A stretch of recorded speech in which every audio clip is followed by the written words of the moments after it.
Muy bien, esta noche en RPP Noticias hemos dado a conocer, hemos comunicado al país la noticia de la captura del excongresista Edwin Donaire, prófugo por largos meses. Ahí están imágenes de referencia para que quizá podemos poner la foto también. Hay una fotografía que ha sido publicada en las redes sociales del Ministerio del Interior en la que se ve a un Donaire, ahí está parado en la puerta trasera izquierda de un auto. Ha sido capturado en Puente Piedra. El ministro Morán habló hace minutos con nosotros en la radio y pudo comunicar que él estaba entrando a una bodega, en un inmueble en Puente Piedra. Una noticia que sin duda pues es oportuna, ¿no? Oportuna y necesaria. Lo era hace mucho tiempo. Hoy nos acompaña el presidente del Consejo de Ministros, el señor Vicente Ceballos. Esta entrevista no solamente la vamos a ver, como siempre, a través del canal 10 de Movistar, sino además la va a poder escuchar a través de los 89.7 de la radio, en RPP Noticias, por supuesto. Premier, buenas noches, ¿cómo le va? Jaime, buenas noches, muy amable por la oportunidad. A propósito, tenemos largos temas por hablar, sobre todo el plan de trabajo, que es la materia que nos convoca, pero ¿desde cuándo se tenía este seguimiento? Usted como Premier, supongo que el ministro Morán le debe haber reportado algunos alcances. ¿Desde cuándo se estaba, digamos, cercando a Donaire? ¿Cómo así le ha dicho el ministro Morán que se llegó con su paradero? Bueno, es un trabajo de alta cirugía. Obviamente no pasemos por alto que el ciudadano Donaire tiene formación militar y obviamente la formación para evadir con facilidad lo que es la persecución de la acción de la justicia, ¿no? Y por eso cierto retardo en su captura. Y esto pone en evidencia la eficiencia y la eficacia con que finalmente está actuando la Policía Nacional, poniendo a una persona sobre la cual recae una orden de captura a disposición de nuestra justicia. Ahora, este es un trabajo de inteligencia que se maneja con mucha reserva, obviamente. Nosotros hemos sido comunicados antes de venir a este despacho periodístico por el mismo ministro Morán, como usted bien lo ha indicado, de que acaba de ser capturado en Puente Piedra. Y esto debe dar un mensaje también de tranquilidad a la ciudadanía, de que todo aquel que está inmerso en responsabilidades penales no es ajeno a asumirlas frente a la justicia. La circunstancia de su evasión, obviamente, es de carácter temporal. Esto pone también, corrobora, mejor dicho, la imparcialidad, objetividad y oportunidad con que viene actuando la Policía Nacional. Coincide con el término de la inmunidad parlamentaria de varios excongresistas, no los de la Comisión Permanente. ¿Cómo se conjuga, digamos, esta captura con el levantamiento de la inmunidad? No, en el caso de él, ya el levantamiento de su inmunidad parlamentaria había sido otorgado por el Congreso de la República. Es por ello que se libra este mandato de detención, ¿no? Todo lo contrario ocurre en los actuales, en los congresistas que gozaban de la inmunidad y que a los 30 días de haberse disuelto el Congreso la pierden, ¿no? Es una circunstancia diferente en el caso de aquellos que pudieran tener algún mandato de detención. Joaquín Dipas. Es una posibilidad, ¿no? Bueno, vamos al tema de la presentación de hoy, el plan de trabajo. Yo tenía una duda mientras lo miraba ahora en su exposición y tenía la curiosidad. ¿No se sintió, digamos, no sé, extraño o extrañamente cómodo presentar un plan donde solo oía aplausos, sin el habitual protocolo del contrapeso, ¿no? A veces necesario, a veces malcriado. Pero contrapeso al fin y al cabo. O sea, mi pregunta es cómo se ha sentido en suma de presentar un plan a sabiendas de que no se sometió al voto de confianza o de investidura. Mire, no puedo entrar en el calificativo de comodidad o incomodidad. Yo soy parlamentario, era parlamentario también, y a efecto de ello, esto es parte de una acción de control político que asume un poder del Estado, como es el Congreso, frente a las acciones del Poder Ejecutivo. Y nosotros, como Poder Ejecutivo, y en esta circunstancia de disolución del Congreso, o sea, no estábamos obligados a presentar o a proponer nuestra política general del Gobierno. O sea, la norma constitucional establece que entre los 30 días de haberse instalado, el nuevo gabinete tiene que ir al Congreso para recabar el voto de investidura o el voto de confianza, ¿no? Sin embargo, en un gesto de compromiso frente al país, decidimos exponerle los lineamientos de nuestra gestión, ¿no? Ahora, tampoco no se trata de una tribuna cómoda. O sea, hemos invitado a distintas entidades públicas, privadas, autoridades titulares de pliego, gobernadores regionales. Es decir, ha sido bastante variada la presencia de autoridades y funcionarios y ciudadanos que nos han acompañado esta mediodía. Aunque sin la oposición. Le diré que han habido un número importante de 10 partidos políticos indistintos que nos han acompañado. Ahora, yo no estoy mirando si aplaudieron o no aplaudiendo, pero el espacio era de generar consenso, de que de nuestra parte no hay nada oculto y que queremos generar la mayor empatía con todos los actores que tienen un nivel de involucramiento en el quehacer político. Estamos ya enganchados a través de la señal de la radio, así que también estamos en este momento, nuestros oyentes nos escuchan en RPP Noticias. A ver, algunas partes de su exposición que sí merecen comentarse, además de los decretos de urgencia. Usted dice, si bien impulsamos la reforma política y reforma judicial, estas se encuentran inconclusas. Ratificamos nuestra disposición para impulsar los cambios normativos dentro del marco de la Constitución que el país requiera. Eso se conjuga, primero, con el Congreso nuevo. Y segundo, hay reformas allí que tienen que ver con el proceso del 21, que están inconclusas. Pero hay un problema. No sé, yo estoy seguro que lo deben haber advertido. Según la ley electoral, no se pueden hacer cambios a la misma un año antes. Es decir, este Congreso entraría en febrero-marzo y en abril ya no podría hacer cambios a la ley electoral. Mi pregunta concreta es, ¿le propondría usted al nuevo Congreso modificar del saque esta ley, por ejemplo, para que el plazo no sea de un año sino de 6 meses? Mire, en principio tenemos que acudir a un reforzamiento de la institucionalidad parlamentaria. Y lo segundo, obviamente, es una representación política parlamentaria más óptima. No pase por alto de que inicialmente planteamos hasta 12 iniciativas de carácter de reforma política, de las cuales 6 fueron deliberadas en una primera fase por la prioridad y el impulso que le dio el Poder Ejecutivo, 6 están pendientes. Lo más penoso fue la bicameralidad. Y esto fue producto de... No, ese es otro escenario. Esto fue producto de la llamada comisión de alto nivel que encabezó el doctor Fernando Tuesta Soldevilla, ¿correcto? Entonces, hay agenda. Ahora, es cierto, y el propio Jurado Nacional de Elecciones, para estas elecciones convocadas para el 26 de enero, en su primera resolución ha enfatizado de manera muy puntual a lo que usted hace reseña, indicando que tratándose de una elección con fecha determinada un año antes, no podría acudirse a modificación del marco normativo. Por eso ese mismo argumento encaja perfectamente, claro, ¿no? Las elecciones para el 2021 más o menos deben estar programadas para abril. Y este nuevo Parlamento debe instalarse entre marzo y abril, ¿no? O sea, instalándose en marzo aún el tiempo es muy acotado. Instalándose en abril, imposible. Ya hemos escuchado algunas voces de algunas fuerzas políticas en la intención de poder participar en el proceso electoral congresal de 2020, de plantear alguna modificación para que estas normas se restrinjan no a un año, sino 6 meses, lo que cual facilitaría que se acuda a una modificación opuesta en el debate del Parlamento estas propuestas normativas. Por eso le preguntaba, ¿propondría usted, digamos, como jefe del gobierno, que el nuevo Congreso evalúe el hecho de modificar esta normativa? Es una posibilidad. Para que no sea un año, sino 6 meses. Exactamente, es una posibilidad. Sí. ¿Usted ha pensado presentarse nuevamente ante este Congreso nuevo? Viene, digamos, como una digresión de mi primera pregunta. Es decir, para cumplir con la formalidad a cabalidad, ¿ha evaluado usted, una vez instalado el nuevo Congreso, como dice usted bien, febrero-marzo, hacer esta exposición nuevamente ante el Congreso nuevo? Sí.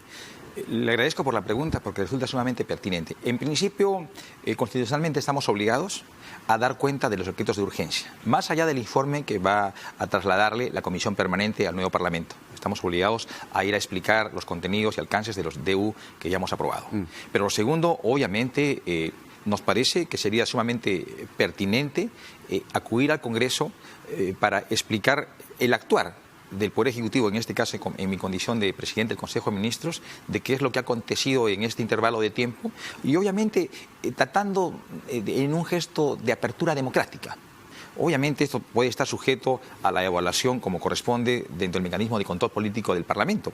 Pero lo puede usted pedir. Exactamente, no, creo que no habría circunstancia alguna que pueda impedirnos acceder a este espacio de reforzamiento interinstitucional que tiene que darse entre el Parlamento y el Ejecutivo. Otra cosa que llamó la atención en su exposición de hoy tiene que ver con estas 867 obras paralizadas, y ahí viene uno de los decretos de urgencia, que han sido 4 en total que se han anunciado, que representa una inversión superior a los 16.000 millones.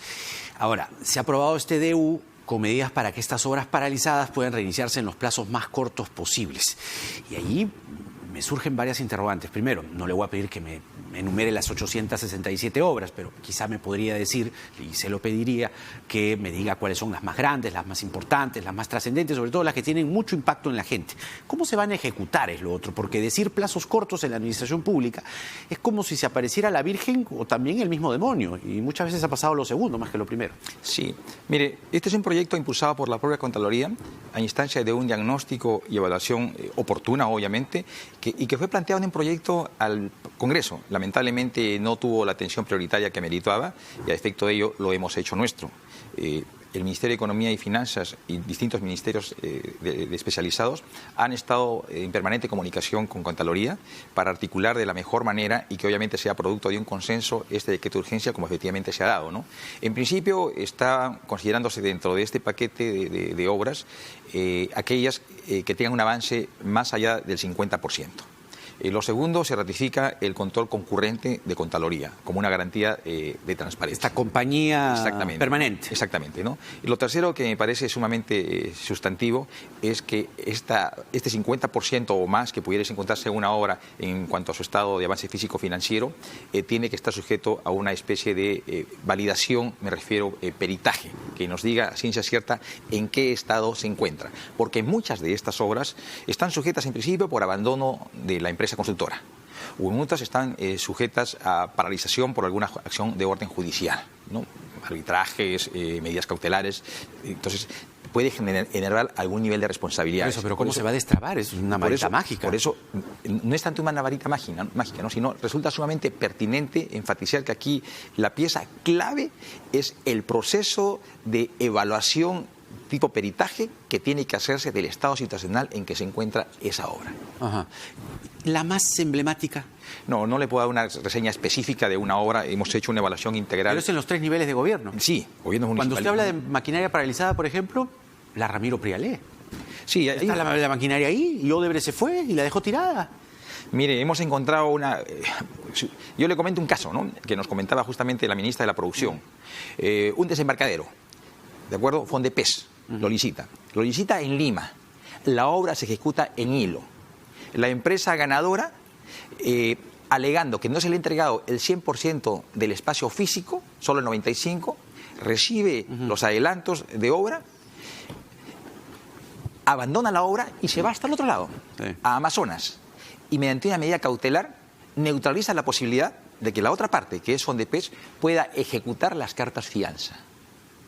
O sea, le deja de manos atadas a la contraparte, en este caso el Estado. Por eso vuelvo a decir abandonada. Que el anuncio podría sonar a que van a llegar ustedes con una varita mágica y se va a destrabar todo mágicamente. Ahora, lo otro tampoco... ¿Cuál es la garantía de que esto se cumpla? O sea, lo otro tampoco es que aprobado el decreto el DU, que tiene fuerza de ley, inmediatamente las obras van a empezar a operativizarse. No, o sea, hay que ser, eso sería lo ideal. Lo real es que cada obra tiene su propio estado situacional y su propia salida. O sea, no es uniforme para todas, ¿no? Hay que ver en qué estado se encuentra.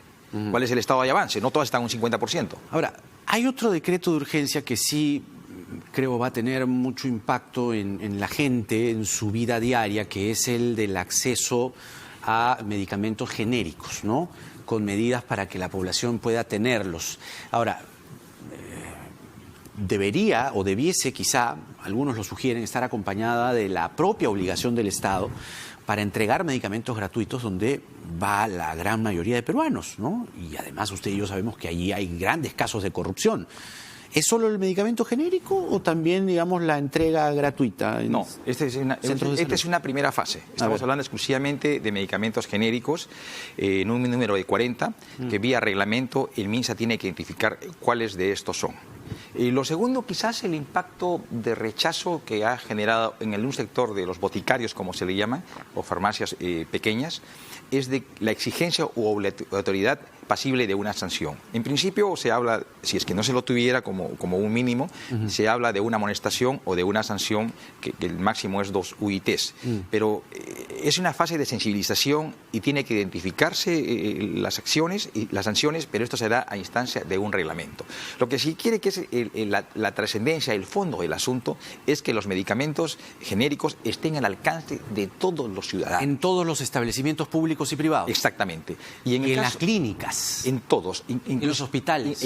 Igualmente, ¿no? En el caso de los establecimientos públicos se hará de manera gradual, porque eso implica cuestiones presupuestales, pero finalmente va a tener el carácter obligatorio para todos los establecimientos que puedan expender medicamentos. Ahora, mire, vamos contando ya, hay otros dos sobre tecnología y uno más respecto a esto de las fusiones, ¿no? Y adquisiciones empresariales. Son 4 en total. Desde la disolución son 5, es decir, 5 más 4, 9. Son 3 y 4, 7. 7, así 7, corrijo entonces, son 7.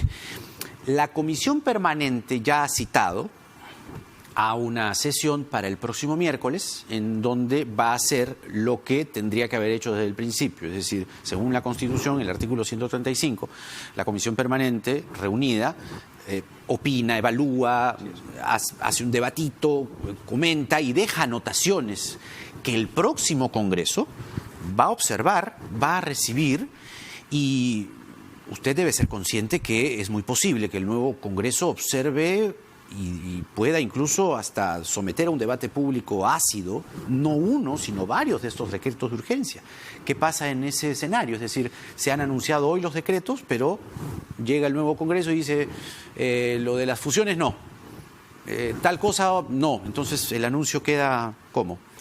Es posible, ¿correcto? Está pegado a la Constitución del Estado. O sea, en primera instancia, el filtro es la comisión permanente, como usted bien lo ha notado.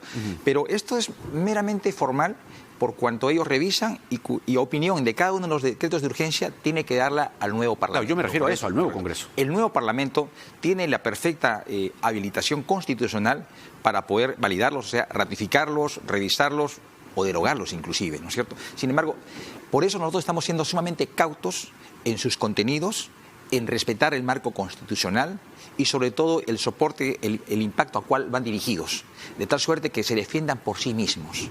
O sea, no estamos sobrepasándonos el límite de la ponderación en la determinación que estamos asumiendo para emitir estos decretos de urgencia. Usted ha hablado del sueldo mínimo. Ha dicho que a inicios del año próximo se va a proponer el incremento gradual de la remuneración mínima vital, a esto al Consejo Nacional de Trabajo. La remuneración hoy es 930 soles mínima. ¿Cuánto debería ser? No, a ver, acá hay dos cosas que hemos propuesto, ¿no?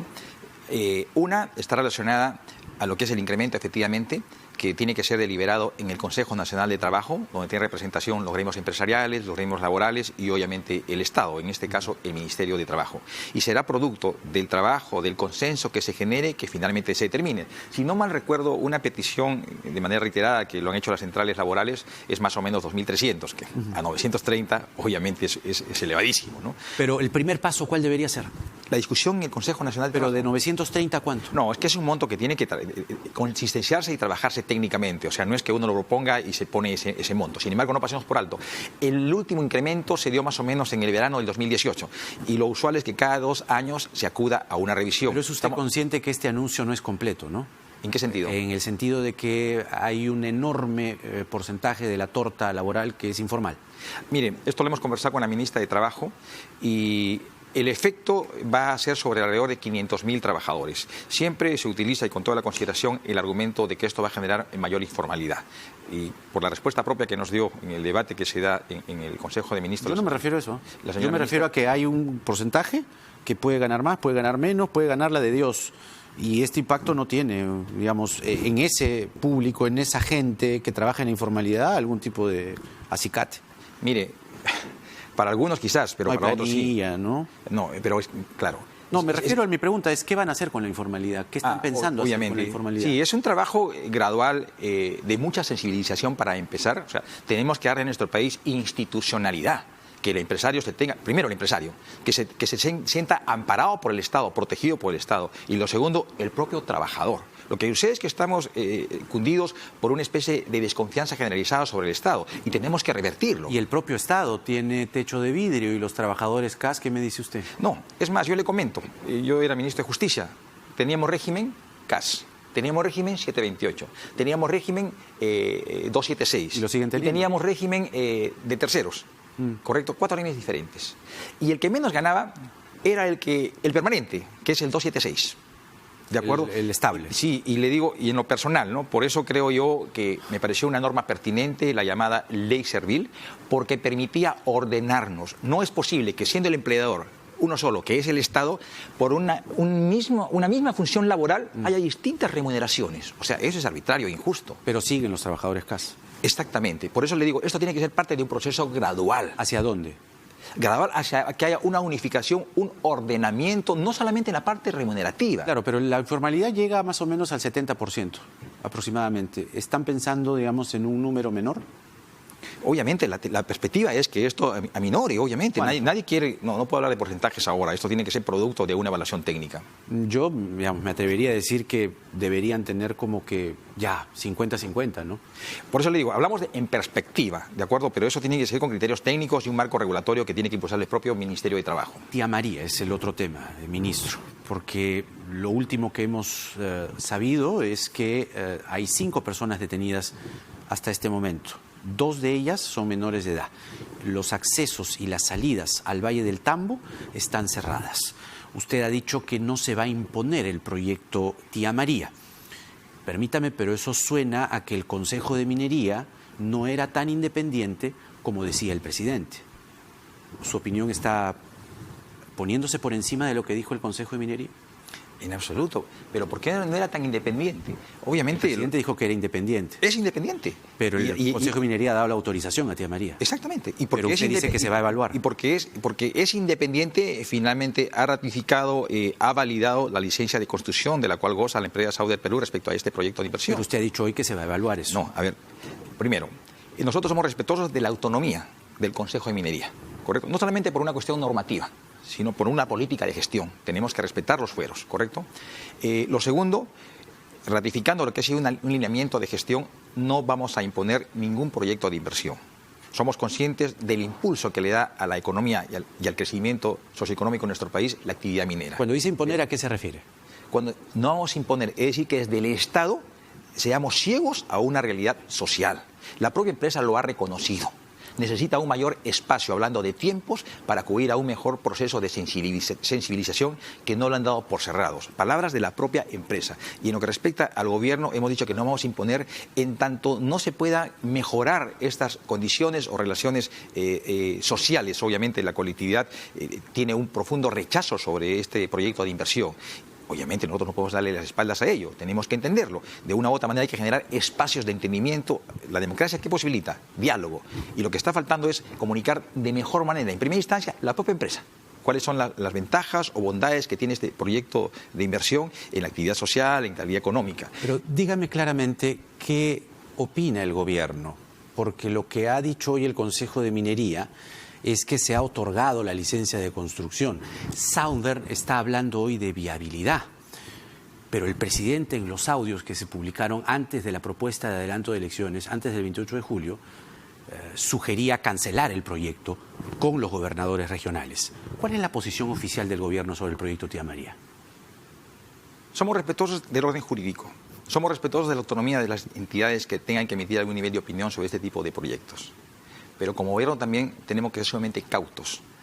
Nos debemos a los ciudadanos. Este proyecto, y lo reitero, no va a ser impuesto en la medida de dar la espalda a la ciudadanía. Hay un fuerte rechazo. Como Estado lo percibimos, la propia empresa interesada así lo ha enfatizado. Y este proceso, si alguna vez se da, es que tiene que hacerse un proceso gradual, ¿verdad?, que socialice cuáles son sus impactos positivos, qué impacto en el crecimiento económico tiene para el sector, para la región. Pero deme una posición. ¿Cuál es la posición del gobierno? Que este proyecto no se va a ejecutar de manera inmediata. Lo ha dicho el presidente y lo estamos reiterando. ¿Cuándo debería ejecutarse para usted? Cuando se agote el proceso de sensibilización, cuando se explique si hay afectación o no hay afectación ambiental, cuando se explique de una manera clara y contundente cuáles son las ventajas comparativas para el desarrollo económico, para el crecimiento social del entorno inmediato en el cual tiene incidencia este proyecto minero. Pero mientras tanto, la empresa tiene en sus manos una licencia de construcción y a través de un comunicado hoy le dice al país: tenemos la viabilidad del proyecto Tía María de acuerdo al Estado peruano. Sus palabras suenan más bien a que ustedes van a hacer una suerte de segundo filtro o de filtro final, como una instancia superior. De ahí era mi pregunta a lo de la cuestionable independencia del Consejo de Minería. ¿Me dejo entender? No, es que no hay no es cuestionable. Ellos han decidido y han decidido conforme sus criterios. O sea, han hecho una evaluación del expediente, de la alegación que han hecho las partes y han tomado una decisión. O sea, ahí no ha habido ningún nivel de incidencia o injerencia del Poder Ejecutivo. Ellos son totalmente autónomos. Pero insistiendo en la pregunta que usted propone, dejamos las cosas como están.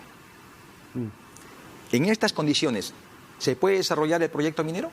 Dígamelo usted. No, yo le estoy respondiendo a la interrogante que me propone inicialmente como marco Claro, fáctico. pero usted me lo está respondiendo con una pregunta. No, y le estoy poniendo en un terreno fáctico, real. Ajá. ¿Correcto? No podemos salirnos de ese entorno también. No, o sea, definitivamente no. No se puede. No se puede.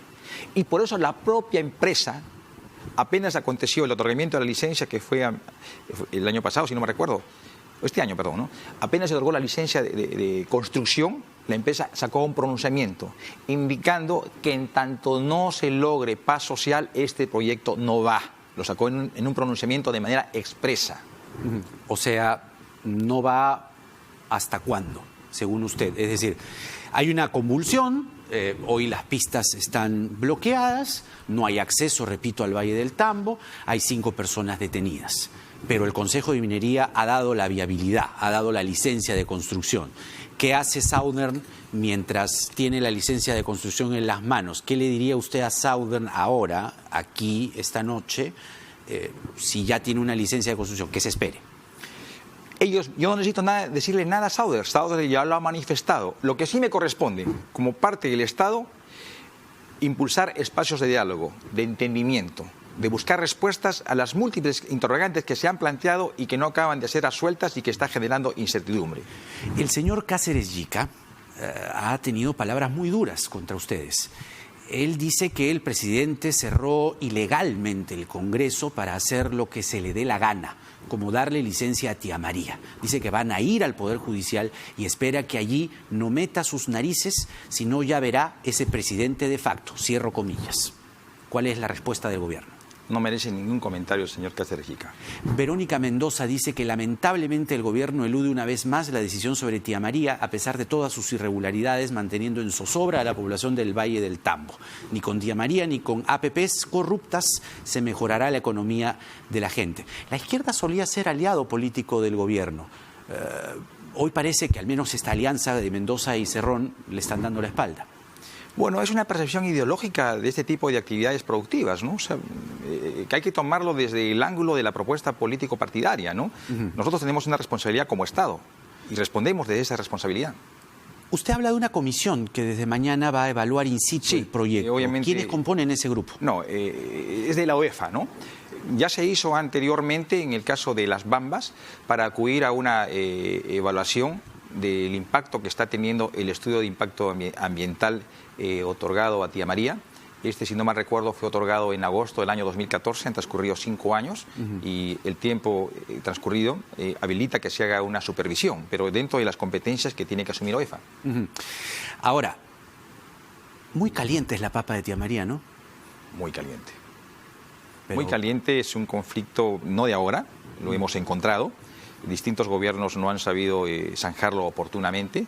La empresa también no ha sabido llegar especialmente a los agricultores de mejor forma para entender la dimensión y el impacto y la envergadura de este tipo de proyectos. Tan caliente que no solamente es el Valle del Tambo, sino es la región. ¿Cómo están mirando ustedes esto? Porque digamos, el barrio está movido, ¿no? No sé, ¿cómo está mirando el gobierno Chile, cómo está mirando Bolivia y cómo está mirando el sur peruano? Hay que mirarlo con mucha madurez, mucha precaución y mucha responsabilidad. Son realidades diferentes, sin embargo, obviamente no estamos distrayendo una atención en un foco que despierta nuestra atención prioritaria como gobierno, que es el caso Tía María. Obviamente, en el caso de la resolución emitida por el Consejo de Minería, ha exacerbado los ánimos, había cierta tranquilidad. Inclusive las propias autoridades municipales y la autoridad regional estaba en una actitud de entendimiento. Sin embargo, esto ha forzado a que nuevamente recrudezca esta especie de distanciamiento, ¿no?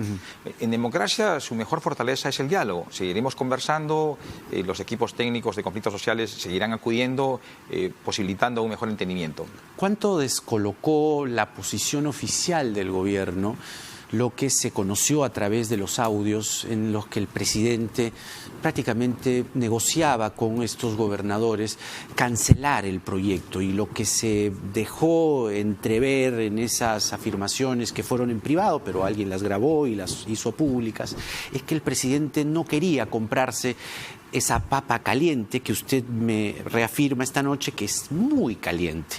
¿Es mejor dejar pasar el tema y que lo vea el próximo gobierno? Mire, en principio aquí no hubo ningún negociado en las palabras del presidente. Sonó un poco así. Sí, que suene es una cosa, ¿no? Pero negociado lo descarto, ¿no? Hubo un diálogo abierto, sincero, constructivo, pero de ninguna manera nada oscuro, ¿no? Y lo otro, obviamente, se espera de las autoridades, especialmente municipalidades y regionales, que estén a la altura de las circunstancias en la toma de decisiones, porque esta es una materia que tiene que involucrar los distintos niveles de autoridad.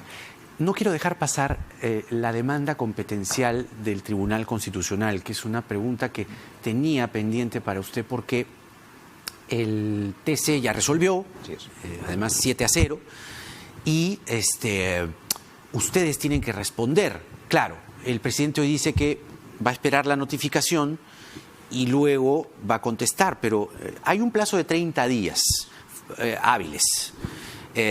¿No evalúan contestar antes? A ver, en principio tenemos que estar notificados y no hemos sido notificados. Ya se ha dicho en la voz del doctor Blume que nos notificarán el día lunes 4. Lo segundo, tenemos un procurador especializado en materia constitucional, que es el doctor Luis Huerta.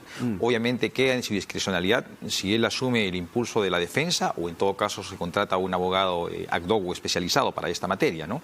Ahora, obviamente la estrategia procesal les corresponde a ellos. La norma establece 30 días hábiles para su contestación. Mis cálculos personales son, esto podría ir más o menos hasta el 15 de diciembre aproximadamente, ¿no? Entonces, es una posibilidad, pero... Contestar antes. Sí, es una posibilidad. Es más, el ponente, el doctor Ramos Núñez, él ha sugerido, ¿no? Sí. Cuanto antes el Poder Ejecutivo asuela la contestación, facilitaría las cosas. Mire, en principio nosotros como gobierno estamos seguros de la decisión que hemos tomado, ¿correcto? Entonces, la decisión de la estrategia procesal le corresponde al procurador. El impulso a la decisión política le corresponde al Poder Ejecutivo. Tenemos que evaluar. Es más, solo tenemos la reseña de 3 puntos en un corto comunicado que ha dado el presidente del Tribunal Constitucional. O sea, no sabemos los argumentos en los cuales se sostiene esta admisibilidad. Obviamente no vamos a impugnarla, pero sí más o menos nos va a perfilar la estrategia de defensa que tiene que darse en el proceso. ¿Van a impugnarla, dice? No. Ah, ya, no la van a de ninguna impugnar. manera. No. Entonces sí la van a contestar y están evaluando que sea antes de los 30 días. Estamos evaluando esa posibilidad. Sáqueme de una duda. El presidente dijo que no va a viajar hasta que se elija el nuevo Congreso, ¿no? Eso dijo hoy día. Así es. Pero yo, haciendo sumas y restas, decía, claro, pero si se elige el Congreso nuevo, sí tendría que viajar. Y si viaja, ¿quién se hace cargo del despacho? El tema no es tanto por quién se hace cargo. No, según la ley es la vicepresidenta. Permítame. No, el tema no es quién se haga cargo del despacho. Lo dejé un poco... ¿Quién autoriza el viaje? ¿Correcto? ¿Quién autoriza? En principio era el Congreso de la República. Claro, la Comisión Permanente no tiene funciones. Exactamente, ¿no? O sea, quizás por la respuesta... Digamos que ese es un trámite protocolar, pero yo hablaba a fondo. No, o sea, obviamente la inquietud propone 2 tipos de respuesta. Es válida, ¿no? Sí, no, es válida y comprensible, ¿no es cierto? Creo que no lo habían pensado. Pero obviamente hay que resolverla, ¿no? O sea, lo que corresponde en este caso es la presidenta, la vicepresidenta, ¿no? O sea, no hay otra figura desde una perspectiva legal. Eso, tendría que ser eso. Tendría que ser eso. Ella renunció, que yo recuerde. Sí, pero, mire, acá hay un dilema, ¿no? La renuncia es un gesto de voluntad. ¿Correcto? Exacto. Yo estoy disconforme con continuar acá la entrevista y me retiro. Eso es gesto de voluntad, ¿no es cierto? Sí. Renuncio a esta entrevista. Sin embargo, pero esta tiene... No renuncie, por favor, a esta entrevista. Esta tiene un procedimiento que tiene que concretizarse con una resolución. Obviamente no hay parlamento. O sea, no puede materializarse. Esa parte ya la sabemos. Correcto. Sí, yo le decía después, con el Congreso nuevo, el Congreso autoriza el viaje y quién se quede en el despacho. Sí, esa es una circunstancia que tiene que acudirse a una interpretación de carácter constitucional, ¿no? O sea, excepcionalmente se designará alguna encargatura, pero tiene que pasar necesariamente por un criterio interpretativo del propio Congreso. Pero no sería Meche entonces, Arauz. Si finalmente se acepta la renuncia siguiendo el procedimiento regular, obviamente tiene que haberse alguna alternativa, ¿no? He tenido la oportunidad de revisar algunos antecedentes, especialmente en el derecho comparado. Algunos países no tienen vicepresidente para empezar, ¿correcto? Y obviamente ¿quién se hace cargo? Responsable es el ministro que decide. Pero tendría que ser una reforma constitucional. Sí, pero como le reitero, esto queda a discrecionalidad del Poder Legislativo. Bueno, hay que ir pensando porque sin la vicepresidenta, claro, en el trámite ella se equivocó o erró al renunciar ante un presidente de un Congreso disuelto, ¿no? Pero hay un gesto también moral, ¿no? Hay una actitud en la que ella no quiere saber nada del gobierno. Entonces, ¿quién se hace cargo si viaja el señor presidente? Y es más, solamente un comentario adicional. Cuando ella renuncia y no quiere hacerse cargo, dice, convóquese elecciones generales. O sea, va más allá, ¿no? Muy bien. El presidente del Consejo de Ministros, el señor Vicente Ceballos, con nosotros. Muchas gracias por la entrevista. Usted, muy amable. Ha sido un gusto conversar con usted y sobre todo conocer de primera fuente qué es lo que está pensando el gobierno en el futuro inmediato. Nos vamos a una brevísima pausa y venimos con un militante del partido aprista, el señor César Sandoval. Yo se lo voy a hacer recordar ahora para que usted más o menos recuerde. Lo hemos tenido aquí antes y conversamos con él antes. Vamos a hablar de las cosas que han pasado el fin de semana en el APRA. No son pocas cosas. Y más adelante viene la excongresista Ana María Choquehuanca, que ha estado in situ viendo el tema Tía María. Nada está dicho.